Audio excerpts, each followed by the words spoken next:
here's what I ended up making for a wood stove. You can see it's a little ammo can, little ammunition box. And I've seen these online and I think they look sweet. I think it's just all around a cool idea.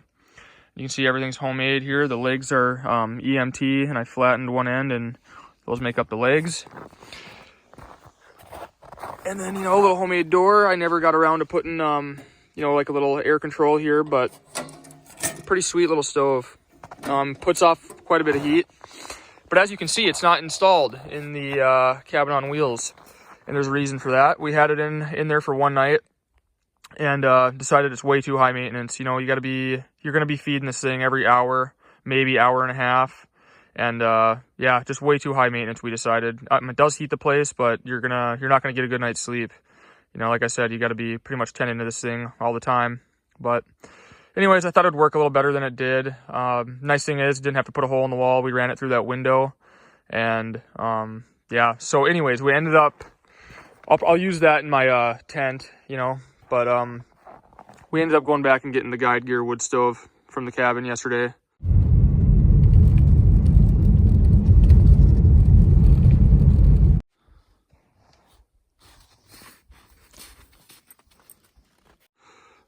This new land, is really close to the log cabin. So yeah, it was no problem to just run over there and grab it quick. So anyways, I'll show you guys the updated tour of the inside here. There's the guide gear wood stove back in action in the cabin on wheels. Nice thing is the stock pot here that we melt snow in for water fits perfect on there, just like it was made for it. And then Sierra rearranged some. As you can see, we took your guys' advice and went with some taller shelves here. So we pretty much got all of our stuff right there now, which is nice. And that tall shelf gives us a lot more room. So you can see we got our food, clothes, all that stuff right there. And everything else you pretty much saw, that's the same. I had the ammo box wood stove sitting on this and going through the window. But that was, this was slid over more, so it actually lined up with the window. And then I had a piece of metal right there that I ran the pipe through. But like I said, this stove here is a lot better. Lot less maintenance and heats the place really well. So we're glad we went with that. But I think we finally nailed the layout here. We've been kind of rearranging every day, kind of trying to figure out what the best layout is, and I think we got it now. So yeah, we're pretty happy with everything.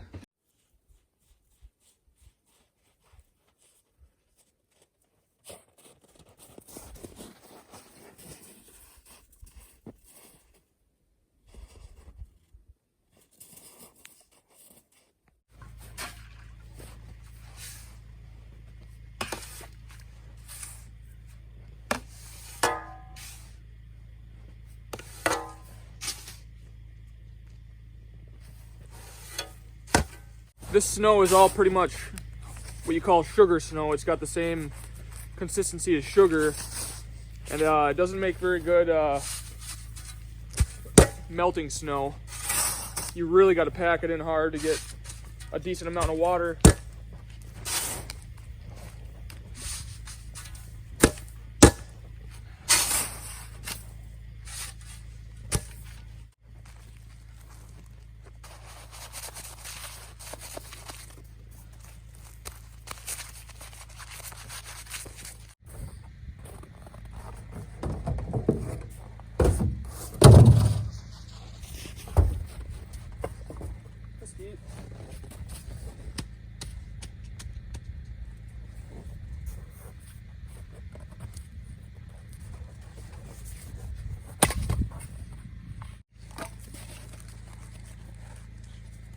See it.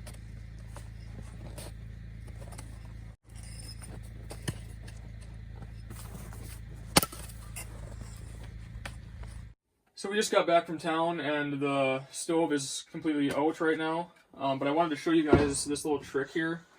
Some of you guys might know about this, but it's kind of an old bushcraft tip. But cotton balls with a little bit of Vaseline coated on them work as excellent fire starters. So one thing you can do is get a bunch of cotton balls, coat them, and just put them in a Ziploc baggie, next to your wood stove, and that it works better than, I mean, newspaper and even birch bark, really, because you, with the Vaseline on there, you get such a long burn time that it's, and all you need is one cotton ball. So if you get a bag of cotton balls, you know, it should last you all year, you know, for 99 cents. So I'll show you guys how well this burns. Whoops, it's sticking to me.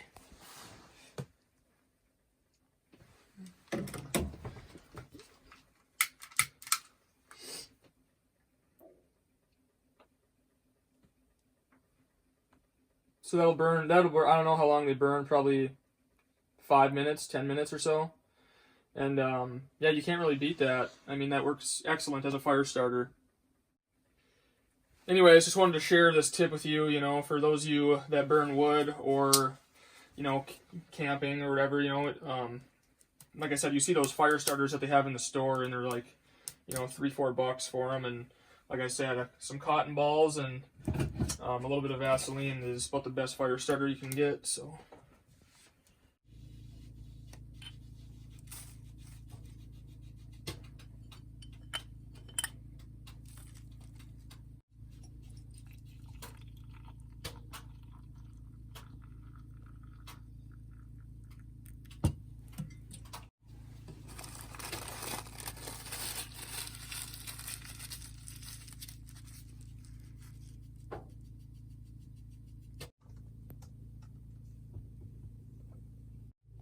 this is how I like to do my chaga tea, which we harvested last year ourselves.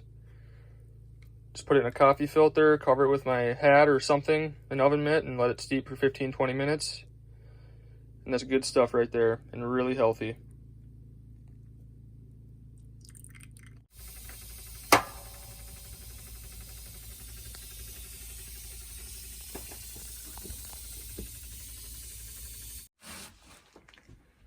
I figure I better show you guys the shower in action, since in my last video I just kind of showed you the way it was set up, but now I'll actually show you it working.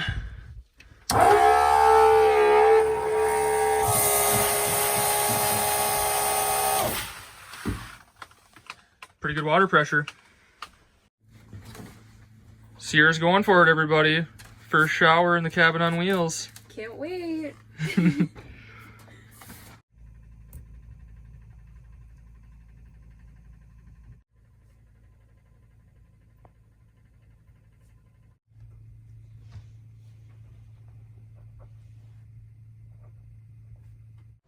So the rest of this video is pretty much going to be me kind of showing you where our driveway is going to come in on this new property, and where our home's going to be, and our garden and stuff like that.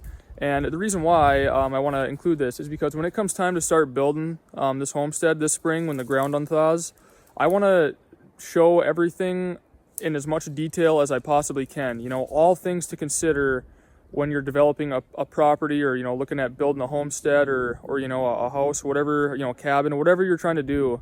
You know, there's not a whole lot of YouTube series that show every detail and everything you got to consider when it comes time to develop a property. You know, this is raw land, so it's just woods. It's a wooded piece of property.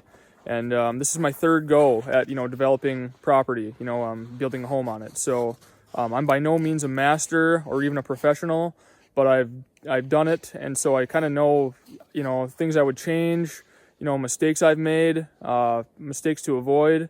And so, like I said, I just want to show things in as much detail as I can, because a lot of people that watch these videos have kind of the same dreams, the same aspirations. You know, they want to build an off-grid homestead, or want to have a homestead, or build a home, a cabin, whatever it is. And like I said, I just want to try to do my best to show you guys everything that goes into it, to maybe help you guys with your build, or whatever you guys are planning on doing in the future. So in this series, like I said, I'm going to try to talk about everything to do and don't, and to look for and avoid. But anyways, I'll show you guys where our driveway is going to be, and why, and where our house is going to be and why, and where our garden is going to be and why. All right, me and Skeeter are going to show you guys around here. We're heading up where the driveway is going to go right now. And the goal here is you kind of want to follow, I mean, you can do whatever you want with your place, but I mean, the less work, the better. I mean, we can all agree on that, right? So I like to take the path of least resistance, because another goal of mine is I want to keep as many trees as I can. I like trees, and I don't like having to cut them down if I can avoid it. So I'm going to try to avoid it at all costs if I can, and try to take down as few trees as possible while we're doing this here. So this right here was where in that video I had, I think it was a few videos ago, I said, or it was showing you our future homestead land or something like that. This is where I talked about where we were thinking about putting the house here, and we're changing that. And the reason why is because this is a perfect area for a garden, because south is that way, and it's going to get a lot of sun right here. And when it comes springtime, and during the summer and early fall, all these popple trees will be in bloom. So there's going to be it'll be covered in leaves, and it's going to be kind of the perfect mixture of sun and shade throughout the day. And it's nice and high, good drainage there. It's already cleared, and I just think that's going to be the perfect spot to put the garden. So back to the driveway here. So you'll kind of come in and drive by the garden, and we'll probably plant some fruit trees and stuff like that around there too. It'll be a pretty nice setup. Skeeter! So you can see I just got this marking tape kind of marking where we're going to be going through here. And again, I mean, you're going to have to take down trees if you have a wooded wooded lot or wooded acreage like this. No matter what, you're going to have to take down trees. But like I said, I want to try to take down as few as possible. And, I'm following high ground. You want to be looking at drainage too, because like I said, the less work, the better. I mean, you can bring a machine in here and kind of make drainage the way you want it to be. But like I said, less work, the better. And right up here, you can see how it kind of gets. It's right up here, sorry. Right here, it's just kind of this like thin brush here. There's not too many trees. This is gonna be where we park our vehicles. So it'll kind of be like our parking pad, and that'll be where the driveway stops. And then right up here, and we'll have to thin this out some, we'll take down some of these trees, but again, keep as many as we can. But then right here is where our home location is gonna be. And like I said, we moved it because that spot I just showed you was excellent for a garden. But we also wanted to be, as far back on our land, as we could. So anyways, this is marked out, all four corners of the house. So that's a corner, and then you can see marking tape up there, corner, and a corner over there. It's 24 by 32 is what we're gonna build. So that's small for some people, but for us, that's gonna be a pretty big house compared to what we're used to. But I always think it's easiest to mark out your area with marking tape like this, all four corners. And then, because you're gonna have to take down these trees, of course, because the footprint of the home is gonna be here. And also, you have to take down some trees kind of that are gonna be close to your house. So, because obviously you don't wanna, be opening your door right up into a tree or something. And you want a little bit of a yard. So it's kind of the first step here, like I said, is getting your driveway marked out, kind of getting it built in your head.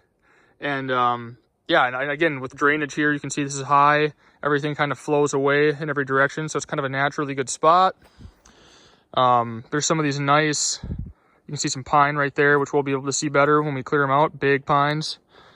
And some oak trees right over here, which will make up, they'll be in our yard, which will be really pretty. So, some nice birch. So, just considering the drainage and the area, I think this is going to be the perfect spot for us, and we still got plenty of room on all four sides of us. We're pretty much right in the middle of the 10 acres here. So no matter where we want to put a building, we don't have to worry about being, on national forest land or whatever. We're pretty much, we got endless options putting our home right in the middle of the lot, because no matter which way you want to put something, you know, you don't have to worry about lot lines or anything like that. So, and you know, we're gonna have chicken coops and outbuildings and stuff like that. So I wanted to give us as much room as possible. Well, if you guys made it this far in the video, you're a true fan. I appreciate you guys watching. And you know, the reality is our lives really aren't that interesting. I mean, we have a different lifestyle than most people, and the fact that we're living in a little tiny cabin on wheels, tiny house right now, and that we, you know, have a log cabin in the wilderness. You know, that's kind of interesting, I guess. But all in all, we don't really do anything that exciting during the day. You know, I do my best to try to film interesting stuff, but it's kind of the same routine every day. You know, it's the middle of winter time. I mean, I melt snow for water. I get wood. I keep the wood stove going. I go ice fishing. I take Skeeter on walks. It's pretty much it, you know. Kind of just is what it is, but I try not to be repetitive. Some people like it. They like, you know, seeing what we're doing all the time, but yeah, it's a lot of times it can be hard to make things, you know, interesting or try to come up with something new or, you know, a different idea for a video. And like I said, I just really try my best to keep it real and just keep it authentic and kind of real reality, you know, and not embellishing anything or, you know, misleading you guys into thinking that we're doing stuff that we're not, you know, or it's because, you know, our life's not all sunshine and rainbows, you know, but I don't know. Like I said, it's kind of the same stuff every day, but anyways, thanks for watching. We'll get you guys some more videos of the log cabin soon here, and we're excited to start building this spring and show you guys that process. And until we get to that, I'll do my best to put out some videos for you guys to keep us entertained. So thanks for watching, and we'll see you guys in the next video.